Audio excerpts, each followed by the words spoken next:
My Little Pony the Movie, the junior novel.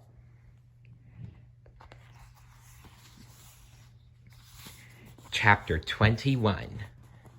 Tempest's shadow paced around Twilight's cage with pep in her step. It was the first time Twilight had seen her look anything resembling happy, which was very sad. "Aw, the princess of friendship," Tempest chuckled. Her hooves clanked noisily on the floor. "With no friends and no way out." "Why are you doing this?" Twilight slumped down. "You're a pony, just like me." Tempest spun around. She cantered over to Twilight's cage and leaned in close enough for Twilight to see her broken horn. It was jagged and scarred. It looked so painful. "I'm nothing like you," Tempest growled with disdain. I'm more than you'll ever be." "Why are you so hateful?" Twilight's eyes searched Tempest's. "I don't understand." Maybe it was time Twilight Sparkle learned a little some pony, and we learned a little lesson and got some perspective on what it was like for some pony who hadn't had a perfect life like hers. She was just a little pretty princess with every chance handed to her on a silver platter with cupcakes next to it.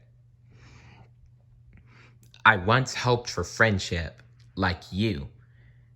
Tempest took a deep breath. "But that was stupid and childish." "What?" "Because when things got difficult for me, my so-called pony friends abandoned me." Twilight's eyes grew large. "You had pony friends?" "Of course I did," Tempest replied. "Fillies don't start out this way." She motioned to her broken horn and sneered. "But they certainly don't want to be around a unicorn with a deformed horn. Even if they were playing in the forest when the Ursa Minor attacked too." A tiny spark emitted from Tempest's horn. She hung her head low. "My friends didn't care about me after that. I was too revolting and couldn't play their little unicorn games." Yeah. So you see, everyone, it was like this. When Tempest was a filly, she had two other unicorns as friends, and they were playing ball together when it rolled into a cave. Tempest went in after it, but then she had her horn broken and her eye scarred after being attacked by an Ursa Minor who lived in there. Her broken horn rendered her magic unstable and dangerous, which drove her friends away out of fear.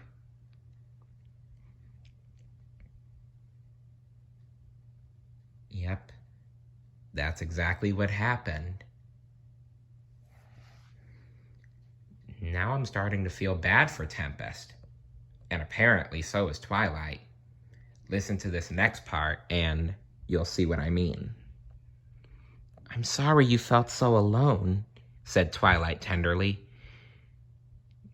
She put her hoof up to the bars of her cage to reach out for Tempest, who shrank away. "I saw the truth. My friends abandoned me when times got tough. Looks like I'm not the only one." Tempest smiled and began to trot to the door. She turned around and added one last sting before exiting. "Face it, princess. Friendship has failed you too." Alone in her cage, Twilight realized the actual truth. Friendship hadn't failed her. Twilight had failed friendship. She'd grown selfish and put her friends in danger instead of working together to solve the problem as she'd vowed she'd always do. And there was nothing Twilight could do about it now. The fate of Equestria was in some pony else's hooves now. Hours later, Twilight was wheeled into the familiar castle throne room by fellow ponies with chains around their hooves. It was an awful feeling to enter her old home as a prisoner, but it was worse to see the other princesses frozen in stone and the Storm King sitting on the throne. Wow. It's a good thing they're stone, right? So you don't have to see their disappointment in your complete, utter failure. Tempest laughed. Tempest, this isn't funny. Twilight whimpered at the nightmare. Tempest, don't do this. Give the Storm King your magic. Tempest's horn crackled. Did you think you'd keep it all to yourself? Time to share. The evil unicorn smiled and looked out the window dreamily. I'd love for every pony out there to know what I can really do. Oh, fascinating, the Storm King bellowed. Tell me, Sparky, what can you do? Light a candle with that little sparkler of yours? He cackled at his nasty comment as if it were the funniest thing he'd ever uttered.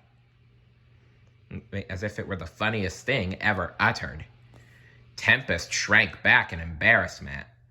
Twilight again felt a tiny bit bad for her. The Storm King gestured his staff at Twilight. Why is this one still moving? Tempest gathered herself and remained professional. She and her friends put up a bit of a fight, but she's alone now. She won't be a problem. The Storm King lumbered across the room, looking around at the beautiful stained glass windows and tapestries. Yeah, so speaking of problems, this place, it seems a little too, I don't know, cute! Cute! I don't like cute. I never did like cute. Doesn't really go with my whole big, bad, powerful magic guy thing, does it? Deliver the punchline, Tempest, because this has got to be a joke. The beast slammed his staff to the floor. Instantly, it began to rattle and shake with power as streams of magical energy started to sap from each princess statue.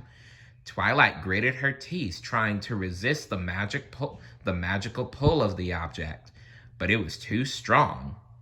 Her horns sputtered and glowed as the magic swirled around the floor and rose to dance around the Storm King.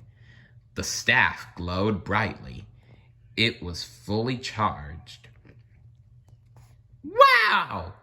Let's get this storm started, he yelled with glee. Ooh, hey, that's good. I should trademark that. He shot a jolt of energy at the wall, and it came crashing down. Debris flew across the room and into Twilight's cage. She ducked and squinted, feeling pain from the destruction of her beloved castle. Not bad. Actually kind of first rate. What else does it do? He asked Tempest, admiring his new toy. Tempest followed him and approached him meekly. Your Excellency, you promised to restore my horn and give it even greater power. You gotta be kidding me, he interrupted, waving the staff around with reckless abandon. I can move the sun? Whoa, and the moon? The Storm King moved both heavenly bodies around in the sky, creating a continual hyper-fast dance of day and night. Day, night, night, day, night, day, night, day, night, day, night. Sunrise, sunset, ba-ba-ba-ba-ba-ba-ba-ba. Storm King, will you stop playing with the sun and the moon? They are not toys. Come on, man. The beast sang. Tempest looked annoyed and impatient. But Twilight realized all this dawdling could be useful. Maybe she still had time to come up with a plan, if only her friends were with her.